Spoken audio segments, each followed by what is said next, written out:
Chief minister Sindh Syed Murad Ali Shah साहब। बिस्मिल्लाहिर्रहमानिर्रहीम।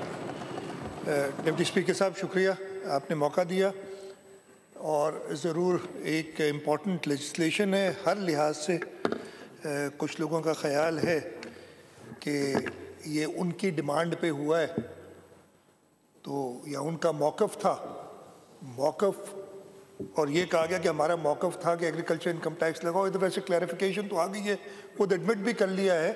ये जिस जमात को पता नहीं है कि एग्रीकल्चर इनकम टैक्स था, ये जो उनके इधर बात कर रहे हैं उनको ये पता नहीं कि हमारा मौक़िफ़ था लगाओ, उस मौक़िफ़ को सिंध की, इस पाकिस्तान की सूरत के हाल के बारे में क्या पता होगा। सबसे पहले तो मैं ये कहूँगा sir, start with the same thing. Tax था, टैक्स दे रहे थे। हाँ, जहाँ जैसे दूसरी जगहों पे FBR फेल होता है, हमारा भी रेवेन्यू डिपार्टमेंट फेल हो रहा था कलेक्ट करने में प्रॉपर्ली। जैसे हर जगह मैं ये बात कर रहा था, अभी ये जो टैक्स की थोड़ी डिटेल भी दूंगा, मैं कोशिश करूंगा 10-1 मिनट में ख़त्म करूं अपनी तकरीर। जो फेलियर्स FBR के थे, हमारे रेवेन्यू डिपार्टमेंट के भी थे, और हमने इधर बैठ के आपके सामने ये बजट स्पीच के दौरान मैंने कहा था कि हम इसको ट्रांसफ़र कर रहे हैं SRB को, इसलिए कि SRB ने, I do not agree with honourable leader of the opposition जब वो कहते हैं उन्होंने टारगेट्स पूरे नहीं किए। SRB ने हर साल अपने टारगेट्स पूरे किए जब से बना है, तो SRB को हम देना चाह रहे थे और हमने यही फैसला किया था। हमने टैक्स की जो क्वांटम थी बजट में देखें बढ़ा दी थी कि 6 अरब रुपए हम कलेक्ट करेंगे इस साल। और मैं आपको ये भी बता दूं कि पहले 3 महीने में SRB के जाने के बगैर ही हम तकरीबन 1 अरब रुपए कलेक्ट कर चुके थे इस साल एग्रीकल्चर इनकम टैक्स का। अपने पुराने तरीके से, अपने पुराने टैक्स रेट से टैक्स था ना, हमने वो कलेक्शन की थी और हम अपना टारगेट इंशाल्लाह पूरा करते। अब वो because of what is happening वो टारगेट आगे पीछे हो गया। तो सबसे पहले तो एक क्लैरिफिकेशन कि टैक्स हमेशा से था, हमेशा से मीनिंग पिछले 30 साल से था। हमें पहली बार मई के महीने में पिछले साल फेडरल गवर्नमेंट ने कहा, और स्टार्ट कहाँ से किया था मैं ये बताता हूँ, कि जी ये टैक्स हमें दे दें, FBR कलेक्ट करेगी आज के बाद से। FBR जो अपने टारगेट्स पूरे नहीं कर सक रही, हम सब कह रहे हैं। FBR जो एक करप्शन का गढ़ है, ये मैं बड़ा क्लियरली कहूँगा, और आप जो लोग उस पर डील करते हैं बताएंगे। और आई एम सॉरी टू से ये लफ्ज़ इस्तेमाल करने पड़ रहे हैं, लेकिन वाकई वो खुद ही कहते हैं, प्राइम मिनिस्टर कई बार कह चुके हैं कि ये करप्शन का। हमने कहा जी FBR नहीं करेगी। हमने अच्छा किया क्या इन्होंने, जो इधर सारे दोस्तों ने बात की, मुझे ज़्यादा पता है, मैं कहा ना क्यों नहीं मैंने रेस किया वो भी बता दूंगा। FBR गई IMF, फेडरल गवर्नमेंट का काम है IMF से बात करें, मिनिस्ट्री ऑफ फाइनेंस जो उनकी वो बात करती है, हमें नहीं इन्वॉल्व करते, गलत है। मैं तो कहता हूँ जो फेडरल टैक्सेस हैं उसमें भी 57% हिस्सा, 57.5% हिस्सा सूबों का आता है, तो प्रोविंशियल असेंबली से भी वो मंजूर होने चाहिए जो टैक्सेस डालते हैं। खैर वो नहीं करते, प्रोविंशियल गवर्नमेंट से भी कंसल्ट करना चाहिए। उन्होंने बगैर कंसल्ट किए FBR ने अपनी कोताहियां छुपाने के लिए, FBR ने अपने फेलियर्स को पे पर्दा डालने के लिए कहा जी ये एक सेक्टर है ये टैक्स नहीं देता, एग्रीकल्चर। अब बाकी जो सेक्टर है उसमें माशाल्लाह इन्होंने सारी कलेक्शन कर ली है। एक सेक्टर पे टैक्स नहीं है, उधर ही से शुरू हुआ था, और फिर अनफॉर्चुनेटली जब हमारे यहां से भी ये बातें निकलती है कि जी एग्रीकल्चर पे टैक्स नहीं है, एग्रीकल्चर पे टैक्स नहीं है, तो हर एक समझते एग्रीकल्चर पे टैक्स नहीं है। उस वजह से उन्होंने जाके कहा कि जी हम आपको हल बताते हैं, IMF से कहा कि आप एग्रीकल्चर सेक्टर पे टैक्स लगा दें, और आप टैक्स लगा दें उस लेवल का। उन्होंने ये जो सारी आपने डिटेल्स देखी कि 15% से शुरू होता है, 6 लाख रुपए से ऊपर लग जाता है और 45% तक जाता है। ये उनकी एक टैक्स कैटेगरी होती है एसोसिएशंस ऑफ पर्संस, उस कैटेगरी पे लगा दें। ये थी पिछले साल मई की बात। हमारे पास उनसे बातचीत करके आए कि जी हमने ये बात तय कर ली है, आप इस पे साइन करें। हमने मना कर दिया, हम साइन नहीं करेंगे। उसमें क्या था कि एफबीआर कलेक्ट करेगी। एफबीआर ये नए रेट आ जाएंगे जो रेट्स हैं ये, और 1 जुलाई 2024 से ये टैक्स लागू हो जाएगा, नया टैक्स इन्हांस टैक्स लागू हो जाएगा। हमने कहा सबसे पहले तो एफबीआर कलेक्ट नहीं करेगी, ये सूबाई मामला है, सूबे में रहेगा। हम तो चाहते हैं कि सेल्स टैक्स को भी आप प्रोविंशियलाइज करें, आप नहीं कलेक्ट कर सक रहे हैं। और ये मेरी बात नहीं है, शहीद मोहतरमा बेनजीर भुट्टो ने 2008 के पाकिस्तान पीपल्स पार्टी के मैनिफेस्टो में कहा था कि sales tax should be gradually transferred to the provincial government, ताकि देख ले। और हमने सूबा सिंध में एसआरबी बनाने के बाद ये वो एसआरबी का टैक्स जो आप कह रहे हैं ना, एसआरबी नहीं करती कलेक्ट, जब वफाक हमारे लिए कलेक्ट करती थी 2000, मुझे साल याद नहीं, 11-12 तक है या 11-12 तक, जब वफाक टैक्स कलेक्ट करती थी तो उसने हमें उस 11-12 में टैक्स दिया 7.5 अरब रुपए। एसआरबी 12-13 में, हो सकता है साल एक आध आगे पीछे हो गए, मुझे इस वक्त याद नहीं, जब पहले साल उन्होंने शुरू किया हमने टैक्स टारगेट रखा 25 अरब और 25 अरब कलेक्ट किए। तो हमने तो कहा सेल्स टैक्स भी हमें दे दो, सूबों को जाए, सूबे करीब हैं लोगों से, लोगों का प्रॉब्लम भी जानते हैं। लेकिन ये टैक्स भी लेना चाह रहे थे ताकि एफबीआर अपनी कोताहियां, जो उनकी खराबियां थी, उनको छुपाने के लिए। हमने कहा हम ये नहीं देंगे। उस वक्त एक स्टैंड बाय लेटर जो था, अग्रीमेंट होनी थी आईएमएफ के साथ, बिल्कुल इसी तरीके से उन्होंने कहा कि जी इसको हमें कल साइन कर दो या 2 दिन या 3 दिन में साइन करके दो, नहीं तो ये ख़त्म हो गया। हमने कैबिनेट बुलाई, हमने अपनी फाइनेंस की टीम भेजी, हमने बहुत सारी डिस्कशंस की, इधर बातें हुई कि लोग के दिल में होगा कि यार, जैसे फारूक साहब ने कहा 6 लाख रुपए मुनासिब नहीं है, 6 लाख से 12 लाख पे जो उन्होंने टैक्स लगा दिया है। हमने ये बात रेस की, हमने कहा कि आप एकदम 15% से जो हाईएस्ट ब्रैकेट है 45 पे ना करें, आप स्टेप वाइज करें, इसका इफेक्ट देखें क्या होता है इसकी। और मैं बताऊंगा इसमें बहुत प्रॉब्लम्स आ सकते हैं। वो प्रॉब्लम्स क्या आते हैं वो तो असेस करें पहले आप, कि कहीं आप मुल्क को ऐसी सूरत हाल में तो नहीं ले जा रहे कि जहां आपको फूड सिक्योरिटी के इश्यूज आए। अगर मेरा किसान, हमारा जमींदार आबाद नहीं करेगा तो हम खाएंगे कहां से? अगर आप इस पोजीशन में ले जा रहे हैं, और मैं आपको बताता हूं, इधर फारूक साहब ने बात की कि लैंड पे टैक्स लिया जाए, मैं अपना बताता हूं, मेरी अपने फैमिली की हजारों एकड़ बारानी जमीन है जो इन दरियाओं पे डैम बनने से पहले आबाद होती थी। अब उसमें से 1 एकड़ भी आबाद नहीं होता, और कोई खरीदने, मैं खैर पहली बात, बड़ों की जमीनें अल्लाह ना करे कभी ऐसा बात है कि बेचनी पड़े, लेकिन बेचूंगा तो कोई खरीदने के लिए भी तैयार नहीं है। और ये पता होगा कुछ लोगों को जो इधर है कि पानी नहीं होने की वजह से क्या हो रहा है, और आप कहते हैं जी जमीन है तो उस पर टैक्स लगा दो। तो हमने तो खास तौर पे इधर से निकाला है, this is not a wealth tax, this is an income tax. आप कमाई करोगे टैक्स देना पड़ेगा, इसमें हम बिल्कुल मानते हैं। तो ये चीज थी। तो खैर ये हमने डिस्कशन की उनसे, हमें कहा कि लैंड टैक्स नहीं होना चाहिए, एडवांस एग्रीकल्चर इनकम टैक्स, वो हमने मनवाई उनसे बात। फिर हमने कहा कि इसको आप इमीडिएटली अगर लागू करोगे तो प्रॉब्लम्स होंगे। 1 जुलाई से हम अपना पैराफर्नालिया सेटअप नहीं कर सकते। फिर उन्होंने कहा चले, इनसे मनवाया कि 1 जनवरी 2025 से होगा। फिर उन्होंने एक शर्त लगाई कि 30 सितंबर तक ये असेंबली से पास होना चाहिए। हमने कहा जी हम देखेंगे, उस पर कमिटमेंट नहीं है। आपने कहा ना आज इसमें मॉडिफिकेशन, हर कानून में बेहतरी की गुंजाइश होती है। एग्रीकल्चर इनकम टैक्स का कानून मौजूद है, हाँ उसमें बेहतरी की गुंजाइश है कि कलेक्शन बेहतर हो, लेकिन ऐसे ना करें। और ये करते करते फिर ये होता ये था, जब हम ऑब्जेक्ट करते थे, शोर मचाते थे, ये भी चुप करके बैठ जाते थे। आज से कोई हफ्ता पहले इन्होंने दोबारा शुरू किया, और अब क्या लाइन है कि जी आईएमएफ की जो मिशन आनी थी जनवरी में, उसने जवाब दे दिया हम नहीं आएंगे। अगर आईएमएफ की मिशन नहीं आएगी तो हमारा प्रोग्राम खत्म हो जाएगा, और उसके जो इफेक्ट्स हैं, आप शायद जानते नहीं, मैं जानता हूँ कि क्या होंगे। इस वक्त जो हमारी स्टेबिलिटी आई है मुल्क में, आई है, हम सब मानते हैं। आपके इंटरेस्ट रेट्स 22% से 12% हो गए। आपकी महंगाई की इंक्रीज में कमी आई है, नहीं कि महंगाई सस्ता हो गया।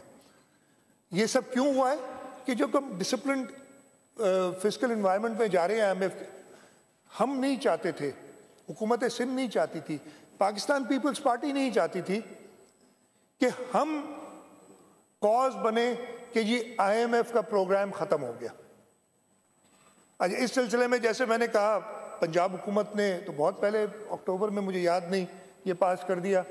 खैबर पख्तूनख्वा हुकूमत ने पास कर दिया, बलूचिस्तान की काबीना ने पास कर दिया, असेंबली में ले हो गया, उधर पड़ा हुआ है, वो भी शायद एक आध दिन में, कुछ वही प्रेशर उनके पास भी है। तो मुझे इनकम टैक्स लॉ मॉडिफाई करने में कोई दिक्कत नहीं थी।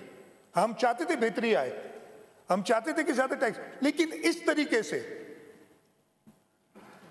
इसको मॉडिफाई कराना कि एग्री कर लिया किसी और से और फिर हमारे ऊपर बंदूकें लेके खड़े हो गए। तो मैं ये कहूंगा कि फेडरल गवर्नमेंट को, और जो फेडरल गवर्नमेंट में लोग मौजूद हैं, हम तो सपोर्ट कर रहे हैं ना फेडरल गवर्नमेंट को, ताकि वो खड़ी रहे अपने पैरों पे। कोई हिस्सा नहीं है हम फेडरल गवर्नमेंट का। जो लोग हिस्सा है फेडरल गवर्नमेंट का, उनको भी सोचना चाहिए, फेडरल गवर्नमेंट से कहना चाहिए कि सूबों को ऐसे ट्रीट ना करें।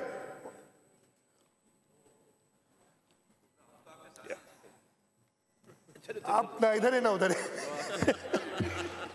माफी के साथ। अच्छा जी, अब आ जाए इसका रेट पे मैं बात करता हूं। हमने कहा कि जी ऐसा ना करें। अच्छा, जब ये टैक्स लग रहा था, ये पिछले साल मई जून की बात है, इन्होंने कहा एसोसिएशन ऑफ पर्संस पे टैक्स लगेगा। उस वक्त जो मैक्सिमम ब्रैकेट था ना AOP का, जो लोग टैक्स देते हैं उस बाद में उनको पता होगा, वो था 35%। 1 जुलाई से इन्होंने इसको बढ़ा के 45% कर दिया। हम 35 में भी कह रहे थे कि 35 एक साथ ना करो, 25 करो और फिर 30 करो और फिर 35 करो। इन्होंने बढ़ा के उसको कर दिया 45% AOP का टैक्सेस जो FBR में था। वो मैंने इनसे कहा भाई, अब कहते अब ये नया टैक्स 35 भी नहीं 45, ये क्यों? तो जवाब FBR के लोगों का क्या था कि हमने 35 से 45% इसलिए किया कि लोग टैक्स चोरी करते हैं, तो रेट बढ़ा दो। ये बड़ा आसान है, ये बड़ा आसान है। मैं अपनी कोताही भी बता रहा हूं ना कि हमारे रेवेन्यू डिपार्टमेंट नहीं कलेक्ट कर सक रहा था सही, लेकिन उसका हल ये नहीं है कि जो टैक्स देते हैं उन पे मजीद बोझ डाल दो, उनको बढ़ा दो ज्यादा। आप कह रहे हैं एग्रीकल्चर इनकम टैक्स कितना, ये फ्रंट रो में, मैं बाकी पूरों का मैं एक एक का बता सकता हूं, लेकिन ये फ्रंट रो का तो मैंने अभी बैठ के अच्छी तरह चेक किया है। सईद गनी, शर्जील मेमन, नासिर शाह साहब और सरदार शाह साहब और मैं, हम पांचों एग्रीकल्चर इनकम टैक्स बड़ी ईमानदारी से देते हैं। किसी का टैक्स पूछना मुनासिब नहीं होता, इसलिए मैं बताऊंगा नहीं, लेकिन मैं ये बताऊंगा कि ऐसे बहुत सारे लोग, और माजरत से मैं ये बात कर रहा हूं, जो इस असेंबली में आने के लिए कुछ और तरीके इस्तेमाल करते हैं, उनसे ज्यादा टैक्स देते हैं।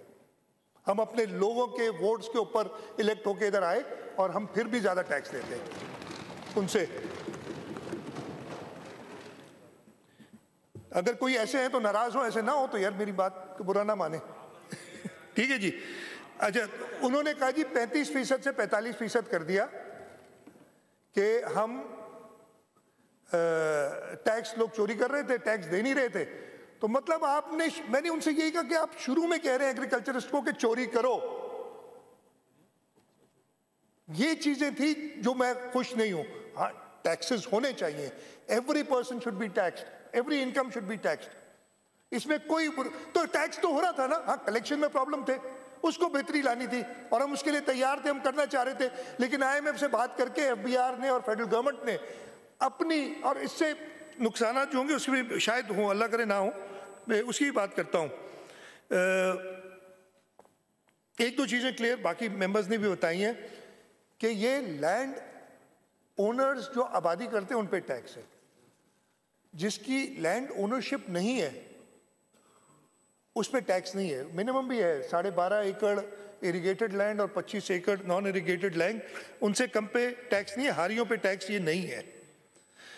दूसरी बात भी बताई हमने, चेयरमैन बिलावल भुट्टो जरदारी साहब ने बेनज़ीर हारी कार्ड इंट्रोड्यूस किया है। हमारा ये भी इरादा है कि उस प्रोग्राम को और मजबूत करेंगे और जो हमारे पास पैसे आएंगे उसमें हम उन हारियों को, अपने फार्मर्स को हम और सपोर्ट करेंगे। एक दो चीज़ें मैं बता दूं, फारूक साहब ने बात की कैलामिटी एड का, जो है कैलामिटी डिक्लेयर करने के लिए एक तरीक़ाकार मौजूद है, एक लॉ, अब उसके लॉ का नाम मुझे याद नहीं, कैलामिटी अफेक्टेड एरियाज़ का एक लॉ है, उसके तहत होती है। तो ऐसे नहीं है कि मेरा मूड आया, किसी का मूड हुआ और उसने कैलामिटी डिक्लेयर कर दी। टैक्स ऑन लैंड होल्डिंग पे मैंने बात की, मैं आपसे अग्री नहीं करता हूँ कि आप 25 एकड़ वाले को इतने, भाई इनकम टैक्स है, कमाओगे तो टैक्स दोगे, तो वो मुनासिब नहीं है। Then it is not an income tax, it is some other tax. और टैक्स किसी तरीके से भी कोई शख्स भी अपने लोगों पे, चाहे वो कोई भी कारोबार करते हो, टैक्स लगा के खुश नहीं होता। हुकूमत चलाने के लिए टैक्सेस लगाने पड़ते हैं, खुशी नहीं होती। लेकिन ये बड़ा अजीब सा था कि कुछ लोग कह रहे थे हम बड़े खुश हैं कि ये टैक्स लग गया। टैक्स तो पहले से तो ये खुश नहीं होना चाहिए भाई, कभी मैं खुश नहीं हूं ना इस पे ना किसी और टैक्स लगाने पे, ये लेकिन गवर्नमेंट चलाने के लिए लगाना पड़ता है। हाँ, सैलरीड पर्सन सबसे ज्यादा टैक्स देते हैं, absolutely right, because they get an assured salary also. मेरी अगर तनख्वाह 5 लाख रुपए महीना है से, तो मुझे पता है मुझे हर महीने पहली तारीख को 5 लाख रुपए मिलेंगे। कितने जमींदार ऐसे हैं जिन्हें एश्योरेंस होती है कि उन्हें हर साल वही इनकम मिलेगी? नहीं है। तो जब भी अगर एक सर्टेन कैश फ्लो होता है उस पर टैक्स ज्यादा होना चाहिए। मेरे ये है, अनसर्टेन कैश फ्लो पे आप रिस्क उठाते तो उस पर टैक्सेस कम होने चाहिए। लेकिन यहां उल्टा तरीका है कि आपने 45% का रेट लगा दिया इन पे। मैं अभी भी कह रहा हूं कि काउंटर प्रोडक्टिव होगा और हमें रिवाइज करना पड़ेगा, और ये इख्तियार है सूबाई असेंबली का कि रिवाइज करें। हमें इसको रिवाइज करना पड़ेगा, देखेंगे हम जैसे आगे जाएंगे इसमें प्रॉब्लम होगा। साहब भाई आपने बात की, वो वाटर कोर्सेज की जो मरम्मत है वो जिम्मेदारी आपको थोड़ा बहुत है, वो जिम्मेदारी होती नहीं, मैं बता रहा हूँ आपको, मैंने पढ़ लिया, मुझे पता है। ये पुराने, ये हमारे ऑर्डिनेंस 2000 में भी यही था। अरे भाई मुझे याद है 72C2 आपने बताया ना, हमारे इनकम टैक्स ऑर्डिनेंस से ये एज इट इज उठाया गया, इसमें कोई एडिशनल नहीं थी। ये तो पहले आप कह देते कि अब होता, ये जिम्मेदारी जो वाटर कोर्सेज की मरम्मत की जमींदार की होती है, ये गवर्नमेंट की नहीं होती है। गवर्नमेंट की कैनाल्स और डिस्ट्रीब्यूटरीज उस पर जो वाटर कोर्सेज हैं उनकी, उसमें गवर्नमेंट ज़रूर अपनी ऐसी वाटर कंजर्वेशन के लिए स्कीम, हाँ मैं बता रहा हूँ ना, ज़रूर गवर्नमेंट अपनी schemes, for example water conservation के लिए ऑन फार्म मैनेजमेंट एवं लाइनिंग ऑफ वाटर कोर्सेज करते हैं कि वो उसकी जिम्मेदारी नहीं है। जब वो हम उसे कहते हैं फिर हम उसमें मदद करते हैं और पार्टिसिपेट करते हैं, बट अदरवाइज वाटर कोर्सेज हमेशा से हम, हाँ मदद करते हैं, हाँ वो उसमें भी हम वो एक हिस्सा लेते हैं जमींदार से, लेकिन ये जिम्मेदारी होती है और ये हमेशा से है, ये नहीं डालेगी। अच्छा, एक बात हुई सुपर टैक्स के बारे में कि 15 मिलियन मतलब 0% अगर आप 15 करोड़ से कम करें, ऐसा नहीं है। इसमें थोड़ा सा चले थी, ये सेक्शन 5 जो है एक्ट का, उसके तहत सुपर टैक्स लगाया गया और मैंने अभी मिनिस्टर साहब से कहा है कि उसमें एक स्लाइट अमेंडमेंट तो क्लैरिफिकेशन हो जाए। दिस इज इन एडिशन, आप जो शेड्यूल 1 में टैक्स है वो तो देंगे, अगर आपकी 15 करोड़ से ज़्यादा इनकम है तो 15 करोड़, और ये बहुत बड़ा ज़मींदारी होगा ना, हम बड़े ज़मींदारों पे में टैक्स लगा रहे हैं, वो 1% इनकम देगा अपनी, यानी 15 लाख रुपए एडिशनल देगा वो टैक्स।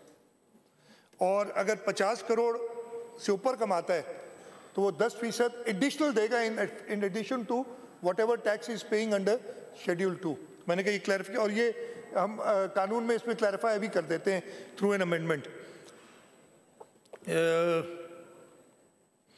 बाकी हाँ, अब मैं सिर्फ बता दूं कि जो हमारे खदशात हैं, हमारा एग्रीकल्चरिस्ट मुल्क है।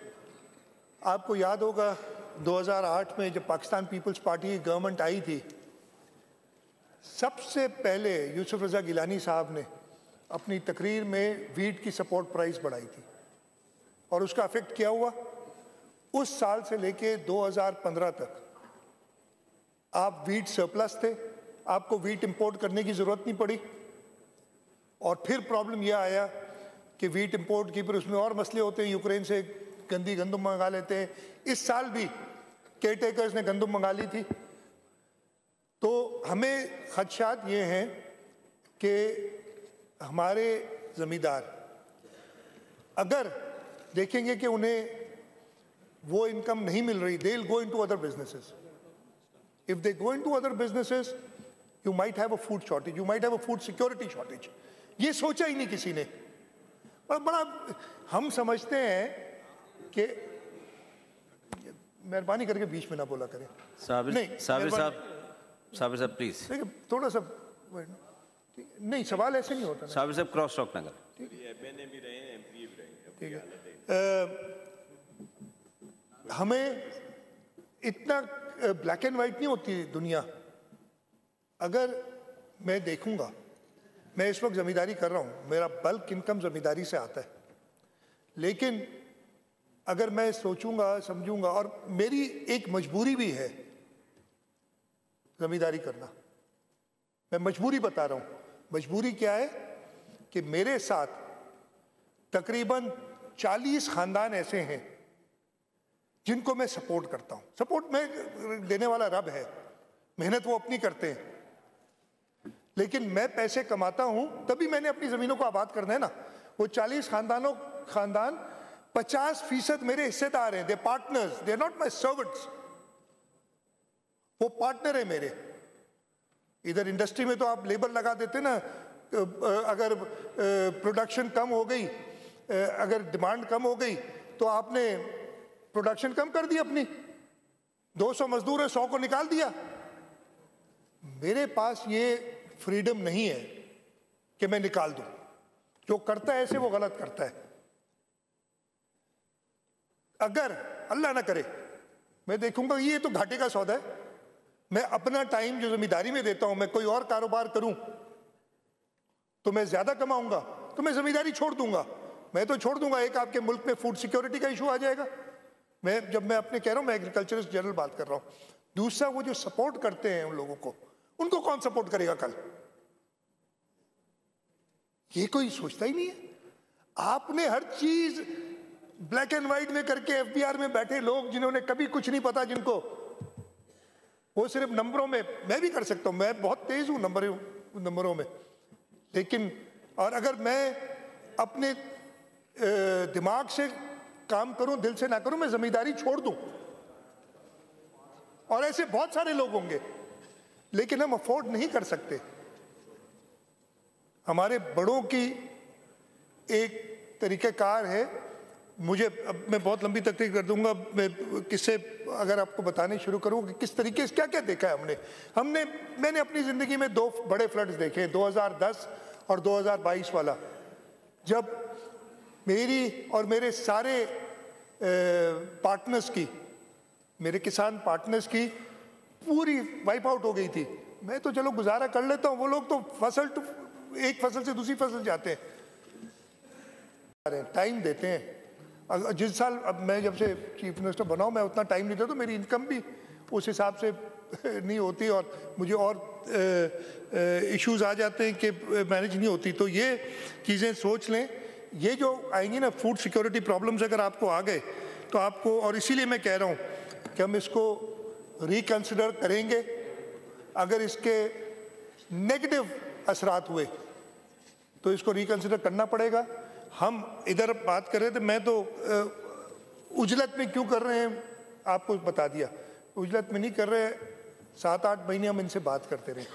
अब उन्होंने सीधा सीधा ये कहा है कि जी अगर इस वक्त आपने पास नहीं किया, अगले 2-4 दिनों में, तो IMF की आपकी टीम आएगी नहीं, हम डिफ़ॉल्ट में चले जाएंगे और पाकिस्तान पीपल्स पार्टी की लीडरशिप कभी ये नहीं चाहेगी कि हमें कहा जाए कि आपकी वजह से हम डिफ़ॉल्ट में गए। This is the reason. इसलिए मैं अभी भी कहता हूँ, अगर आप समझते हैं उजलत में किया है, इसमें जो अमेंडमेंट्स लानी है, आप कानून में अमेंडमेंट्स तो किसी वक्त भी आ सकती ना, आप लाएं, the assembly will consider it और उसको देखेंगे क्या करना है।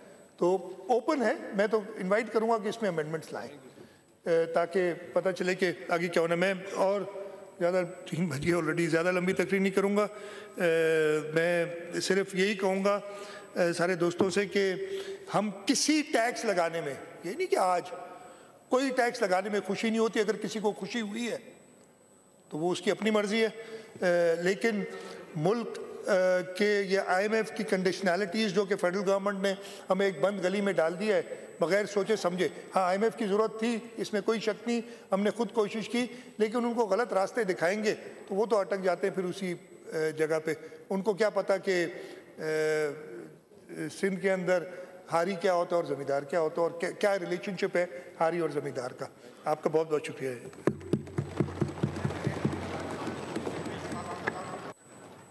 असम्बली का इजलास इस वक्त जारी है और वज़ीर आला सिंध सईद मुराद अली शाह इस वक्त इजलास से खिताब करते हैं। उन्होंने कहा कि अगर सूबा टैक्स ना लगाए, सिंध हुकूमत टैक्स ना आयद करे ज़रात पर, तो IMF पाकिस्तान नहीं आएगा और जिसके बायस मुल्क का नुकसान होगा।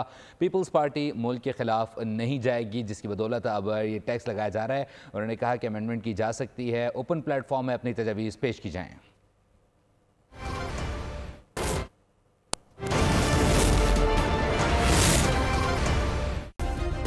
सब्सक्राइब करें और बेल दबाएं ताकि कोई खबर रह न जाए।